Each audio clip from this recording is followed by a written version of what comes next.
One man makes the entire world hold its breath. Dozens of bodyguards, bulletproof trains, and secret plans no one's allowed to see. This isn't a movie, this is real life. And you won't believe what it really costs to keep him invisible inside Kim Jong Un's insanely expensive and secret travels.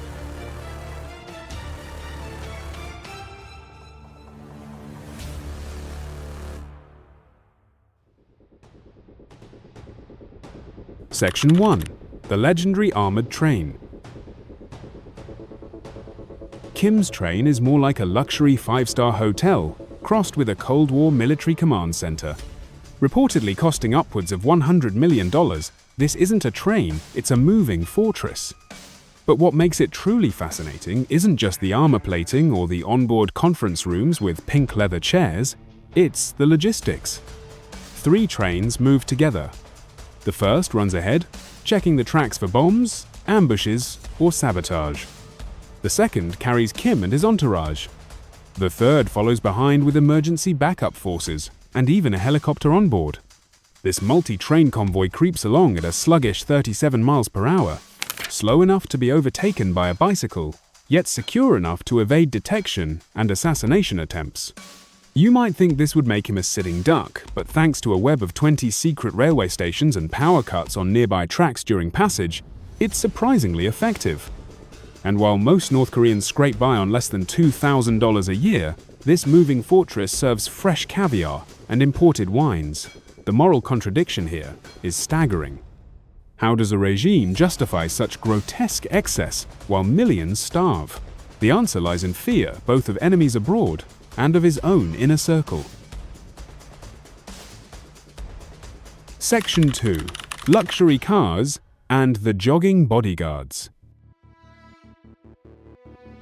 If Kim isn't on rails, he's behind the bulletproof glass of a Mercedes-Maybach limousine, worth about $1.8 million, illegally imported via elaborate international smuggling networks. Here's where things get theatrical.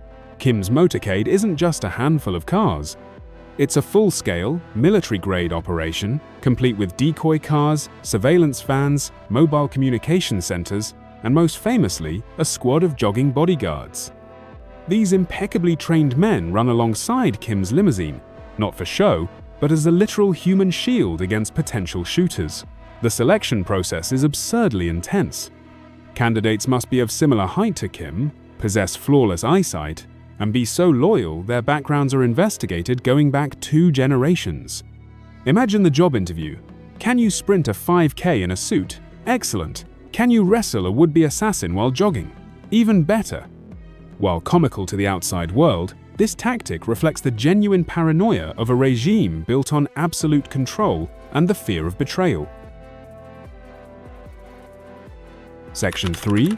Decoys, doubles, and confusion tactics. Perhaps the most surreal part of Kim's travel routine is his use of body doubles and decoy flights. Remember the 2018 Trump-Kim summit? While world media tracked his arrival, 3 identical planes left Pyongyang, only one carrying the real leader. It was a literal shell game played at 30,000 feet. And then there are the doubles handpicked for similar build and gait, trained to mimic his gestures and voice patterns. There have been credible reports of Kim appearing in 2 places at once, fueling endless speculation. This tactic dates back to Stalin and Saddam Hussein, but North Korea has perfected it into an art form. The strategy isn't just about survival, it's about control. By making himself omnipresent and unpredictable, Kim keeps both his enemies and his allies guessing. Section 4. Secret yachts and private islands. While Kim's armored train is famous, his luxury yachts are lesser known yet equally outrageous. At least 2 princess yachts, valued between $7 to $9 million, are in his collection. Hidden from satellite view under tarps or nestled among shipping containers, these vessels cruise to a private island retreat that's basically a dictator's playground. This island reportedly features white sand beaches, luxury villas, and recreational facilities exclusively for North Korea's elite. While the UN imposes strict sanctions on luxury goods, Kim has bypassed them through shady shipping networks involving shell companies and third-party firms. This isn't just extravagant spending, it's a power flex. By living like royalty while his citizens endure rationing, Kim sends a clear message: I am untouchable. Section 5. International trips and wild security measures. International travel poses the greatest risk, and thus involves the most extreme precautions. Case in point, the Singapore summit. Not only was his limousine flown in on a cargo plane, but an entire hotel floor was commandeered for his entourage. Specialized chefs tested every dish, and a personal toilet was brought along to prevent intelligence agencies from collecting biological samples. Yep, you read that right. And while you might smirk at the thought of a dictator afraid of someone analyzing his waste, it highlights just how deeply security paranoia runs. Section 6. Underground tunnels and secret bunkers.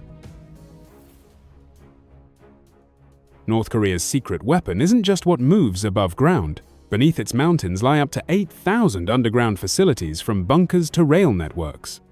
Started by Kim's grandfather in the 1960s, these tunnels allow the leadership to move unseen and survive attacks.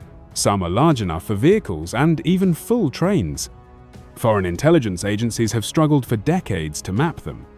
This vast subterranean network isn't just about war preparation, it's about sustaining absolute control even if the skies fall. Section 7. The human and economic cost. Here's where it turns dark. While millions starve, the country funnels hundreds of millions of dollars annually into maintaining this security spectacle. Between armored trains, luxury limousines, elite bodyguards, imported delicacies, and underground fortresses, the resources could lift North Korea out of crisis. Human rights groups estimate over 40% of the population faces chronic hunger, yet state funds are spent on imported Kobe beef, Iranian caviar, and cheeses from Europe. The hidden lesson here?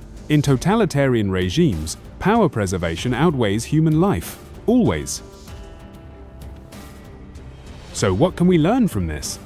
Power and fear often go hand in hand. The stronger the grip, the deeper the paranoia. Kim's extravagant security isn't just about staying alive, it's about projecting invincibility to his people and the world.